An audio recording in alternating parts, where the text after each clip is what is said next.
बिस्मिल्लाहिर्रहमानिर्रहीम, अस्सलाम वालेकुम। मैं हूं आर्या अली और आप देख रहे हैं मेरा यूट्यूब चैनल। उम्मीद करती हूँ कि अपनी फैमिली के साथ खुश और खुर्रम ज़िंदगी गुजार रहे होंगे इंशाल्लाह ताला। एक इंसान ने अपने ही घर के बेशुमार लोगों को मौत के घाट उतार दिया। अब इस पर पबजी का नशा सवार था या आइस का नशा सर चढ़ के बोल रहा था। बात यह है कि हम अचानक से मैं ये नहीं कहती कि पबजी के नुकसानात नहीं हैं, पबजी के बहुत सारे नुकसानात हैं, क्योंकि रिसर्च भी ये कहती है कि जब हम कोई गेम मुसलसल खेलते रहते हैं तो हम अपने आप को उसके करैक्टर्स के साथ महसूस करना शुरू कर देते हैं, उनके करैक्टर्स के अंदर घुस जाते हैं। ठीक है, किसी भी चीज़ की ज़्यादती जो है वो इंसान को बहुत गलत तरीके से नुकसान पहुंचाती है। लेकिन यहाँ पर मामला पबजी का नहीं है, क्योंकि हर बंदा इस बारे में बात कर रहा है कि जी पबजी की वजह से पबजी असरअंदाज हो सकता है कुछ परसेंट, लेकिन जो नशा ये इंसान करता था, आइस का नशा, आप सब जानते हैं कि आजकल आइस का नशा बहुत तेजी के साथ फैल रहा है और इसकी वजह से लोगों का दिमाग माउफ हो जाता है। हम किसी भी किस्म का नशा क्यों ना करें, शराब पिएं, नशा करें, ये बहुत आम सी बात है। हम बचपन से सुनते आ रहे हैं कि ये काम करने से इंसान को रिश्तों की पहचान नहीं रहती, इंसान अपने आप को भूल जाता है, इंसान अपने रिश्तों को भूल जाता है। अब बात यहाँ से शुरू हुई कि ये पबजी भी खेलता था।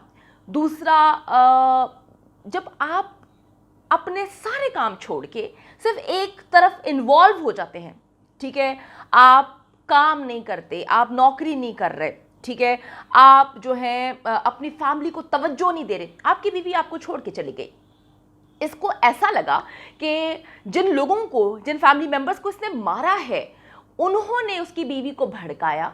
क्योंकि ना जब इंसान नशा करता है तो वो तखयलाती दुनिया में चला जाता है, वो अपनी दुनिया खुद बनाता है और उसको ऐसा लगता है कि सब कुछ यहाँ पे सही है, वो ड्रीम वर्ल्ड में चला जाता है। लेकिन ऑपोजिट होती है हकीकत इसके टोटली। हुआ यही, ये नशा करता था और बहुत बुरी तरह करता था। इसकी बीवी ने इसको मना किया लेकिन ये बाज नहीं आया और साथ ये हर वक्त पबजी खेला करता था, तो वो उसको छोड़ के चली गई, उसकी तलाक हो गई। वो दिमाग में कहीं ना कहीं चीज़ बैठ गई कि शायद घर वालों की गलती है। क्योंकि मैं आपको ये बता रही हूँ कि जब हम किसी भी किस्म का नशा करते हैं तो हम अपनी दुनिया अलग बना लेते हैं, और जब ये पबजी खेलता गया, वीडियो गेम्स में इन्वॉल्व होता गया, तो इसको लगना शुरू हो गया कि मैं एक सुपरस्टार हूँ। ठीक है, सुपरस्टार हूँ और मैं हीरो हूं और बाकी ये सारे लोग विलन है। वो चीज़ें असरअंदाज कर रही थी, वीडियो गेम असरअंदाज कर रही थी, लेकिन 95% असरअंदाज कर रहा था वो आइस का नशा, जो वो नशा करके हर वक्त पड़ा रहता था। जब इसने ये वारदात की कार्रवाई डाली, उस वक्त भी ये बेसुध पड़ा हुआ था आइस के नशे में और अपनी तखयलाती दुनिया में मगन था। इसको लग रहा था कि ये कहीं का हीरो है और ये जो पकड़ के ना लोगों को मार रहा है। इसने क्या किया, इसने सबसे पहले अपने सगे बड़े भाई को गोली मारी, उसके बाद अपनी भाभी को गोली मारी। इसके बाद जब माँ और बहन भागती हुई आई कि यार क्या हो रहा है, ऐसा क्या हुआ, गोलियों की आवाज़ आ रही है, तो इसने पहले माँ को गोली मारी, फिर बहन को गोली मारी। इन सारे बीच में इसका जो इनका घरेलू मुलाजिम था वो इसको रोकने की कोशिश कर रहा था, लेकिन जब इसने चारों को गोली मार दी, वो डर के मारे वहाँ से भागा। पहले बीच बचाव करने की कोशिश करता रहा, लेकिन वहाँ से भागा। वहाँ से भाग के ये हमसायों के घर जाके उसके सेकंड फ्लोर पे बाथरूम में जाके छुप गया। लेकिन ये तो अपने आप को किसी, मैं आपको बता रही हूँ ना कि किसी करैक्टर के अंदर ये इस तरह से गुम था। इसको ऐसे लग रहा था कि जी मैं कहीं का हीरो हूँ, मैं किसी फिल्म का हीरो हूँ। फुल इसने जो है 2 से 3 दफ़ा ये कार्रवाई करने से पहले इसने नशा किया था, आइस का नशा किया हुआ था और बेसुध होके जो है ये वो वीडियो गेम खेल रहा था। इसने अपने आप को करेक्टर समझा, इससे बड़ा अजीब व गरीब किस्म के कपड़े पहने हुए हैं और अपने आप को हीरो कहता है। जी मैं हीरो हूँ। पुलिस से जब बाद में बात की तो कहता है जी मैं हीरो हूँ, मैं तो हीरो था और मैंने ये सब कुछ किया, और इस तरह की अजीब व गरीब सी बातें कर रहा है। उसके बाद ये वहाँ पे जाता है, इसका दोस्त इसको बीच में आने की कोशिश करता है, लेकिन ये अपने दोस्त को और अपने मुलाजिम को वहाँ पर गोली मारता है, 3 फायर करता है और वो मौके पे उनकी डेथ हो जाती है। इसके बाद बाहर आता है, बाहर आके हवा में जो है मोहल्ले में गोलियां चलाता है, क्योंकि ना जिस जगह पे ये रहता है वहाँ पे ना तंग गलियां हैं और करीब करीब घर हैं। तो अचानक से सब कुछ करने में वक्त गुजर गया, लोगों को समझ नहीं आया कि एग्जैक्टली हो क्या रहा है। कुछ लम्हों में इसने एकदम से ये कार्रवाई की। उसके बाद इसने आकर हवाई फायरिंग की है, ठीक है, इसके पास गोलियां ख़त्म हो गई हैं, इसने ज़मीन से खौल उठाए हैं और किसी ने पुलिस को इतला दी, पुलिस आई है और पुलिस ने इसको पकड़ा है। पुलिस इसको पकड़ के ले गई है, ये कुछ ज़ख्मी हालत में था। और पुलिस ने जो है इससे पूछा कि तुमने ये सब कुछ क्यों किया है। तो उसने कहा जी मैं सुपरस्टार हूँ, मेरे पास करोड़ों रुपया जमा हो चुका था मेरे अकाउंट में, और इन लोगों ने पहले मेरी बीवी को भड़काया और मेरी बीवी इस वजह से मुझे छोड़ के गई। देखिए मैं आपको बता रही हूँ ना, चीज़ें कनेक्ट कर रही थी। वो नशा करता था, उसकी बीवी उसको वहाँ से छोड़ के गई, उसके घर वाले उसको समझाते थे कि भाई तुम इस तरह से नशा ना किया करो, और वो नशे में इतना धुत था, वो हर वक्त इतना बेसुध रहता था कि उसको सही और गलत की पहचान तो हो ही नहीं सकती। डेफिनेटली जब कोई इंसान नशा करता है उसको सही गलत की पहचान क्या है?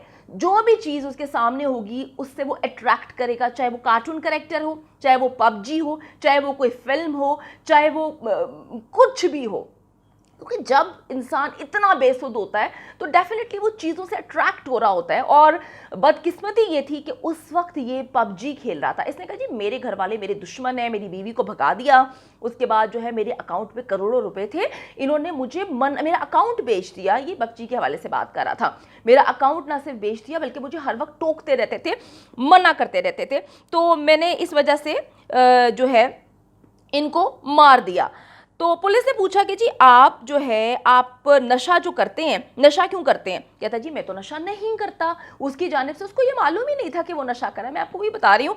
तो डिफरेंट साइकेट्रिस्ट से बात की गई और साइकेट्रिस्ट की जानिब से कहा गया कि जी ज़्यादातर ये पबजी से ज़्यादा ड्रग इंड्यूस्ड साइकोसिस का मामला लगता है। ये एक ऐसी जहनी बीमारी है जिसके ज़ेरे असर किसी भी शख्स पे कोई भी चीज़ तारी हो जाती है, वो इंसान बेसुध हो जाता है, वो इंसान सोचने समझने की सलाहियत खो देता है, उसको पता ही नहीं चलता कि एग्जैक्टली वो क्या कर रहा है। उसको लगता है कि जो मैं कर रहा हूँ उसको याद भी नहीं रहता। और ये बहुत ज़्यादा नशे की वजह से ये बीमारी जो होती है, और अपने इर्द गिर्द मौजूद जितनी भी चीज़ें हैं और जितने भी हालात हैं उसको अपने मुताबिक नज़र आना शुरू हो जाते हैं। जो वो सोच रहा होता है वही आपको बताएंगे कि तखयलाती दुनिया में चला जाता है और वहाँ पे सोच रहा होता है कि ये चीज़ें ऐसी हैं और ऐसा ऐसा रियल लाइफ में हो रहा होगा। तो ये एक ऐसी बीमारी है और ये इस तरह से ज़्यादा नशा जितना आप आइस का करते हैं उसकी वजह से ये बीमारी पैदा होती है। और अब तक तकरीबन एक तिहाई से ज़्यादा लोग इस बीमारी का शिकार हो चुके हैं। तो कहने का मकसद ये है कि पबजी ने इफ़ेक्ट किया, लेकिन मैं कहूँगी कि 5% इफ़ेक्ट किया, ज़्यादा उसके जहन पर वही चीज़ें सवार थीं क्योंकि वो नशा करता था और नशे की वजह से वो इस हद तक पागल हो गया कि उसको सोचने समझने की उसकी सलाहियत ही नहीं है। उसे जब बात की गई साइकेट्रिस्ट ने, उसने कहा जी मुझे आवाज़ें आती हैं और अजीबोगरीब सी आवाज़ें आती हैं, मुझे चीज़ें भी दिखाई देती हैं, और उसको ऐसे लगता है कि जी उसने सबको ख़त्म नहीं किया, वो सारे ज़िंदा हैं। जब उससे पूछा गया कि तुमने ऐसा क्यों किया है, तो कहते हैं मैंने तो किसी को नहीं मारा, वो लोग तो ज़िंदा हैं, मैंने तो सिर्फ स्टाइल मारा था, मैं तो सिर्फ हीरो बनने की कोशिश कर रहा था। तो ये मैं आपको बताती चलूँ कि नशे की जो लत है वो हमारे यंग जनरेशन में बहुत तेज़ी के साथ फैल रही है। और अगर हम आइस के नशे की बात करें तो ये लाहौर में बहुत तेज़ी के साथ फैल रहा है। खुदारा नशा जो है वो गलत है, वो ना सिर्फ आपकी ज़िंदगी तबाह करता है, आपकी नस्लों को तबाह बर्बाद कर देता है। और इंसान जब अपने आप पे से कंट्रोल, अपने दिमाग से कंट्रोल, अपने जहन से कंट्रोल खो देता है, वो आपस से बाहर हो जाता है, वो बिल्कुल भी कंट्रोल नहीं रख सकता। तो यही इसके साथ हुआ कि इसको बहुत सारी चीज़ों ने इफ़ेक्ट किया, लेकिन अगर बर वक्त इसकी फैमिली इसका इलाज करवा देती, जो नशा ही कर रहा था उसका इलाज करवा दिया जाता, तो डेफिनेटली आज इतने लोगों की मौत वाक़ई ना हुई होती। तो हमारा ये काम है कि अगर हमारी फैमिली में से कोई भी इंसान नशे का आदी है, नशे की लत उसको लग गई है, तो उसका इलाज करवाएं। उसका इलाज ज़्यादा ज़रूरी है, वरना नशा आवर इंसान चाहे वो किसी भी किस्म का नशा करता हो, घर में रहना नहायत ही ख़तरनाक है। हम ये सारा इल्ज़ाम पबजी पे डाल रहे हैं, चीज़ें इफ़ेक्ट करती हैं, हमारी सराउंडिंग्स हमें इफ़ेक्ट करती हैं, लेकिन मैं आपको बताती चलूँ कि असरअंदाज होने वाली चीज़ नशा था जिसकी वजह से ये घर बर्बाद हुआ। और आप समझ सकते हैं, आप लोग समझदार लोग हैं, इस लत को अगर आप में से कोई भी इस लत का शिकार है तो उसको समझना चाहिए, सोचना चाहिए कि वो अपनी ज़िंदगी बर्बाद कर रहा है और अपनी फैमिली को बर्बाद कर रहा है। वीडियो को ज़्यादा से ज़्यादा शेयर करें और मेरे चैनल को सब्सक्राइब करना ना भूलें। दुआओं में याद रखिएगा। अल्लाह निगहबान।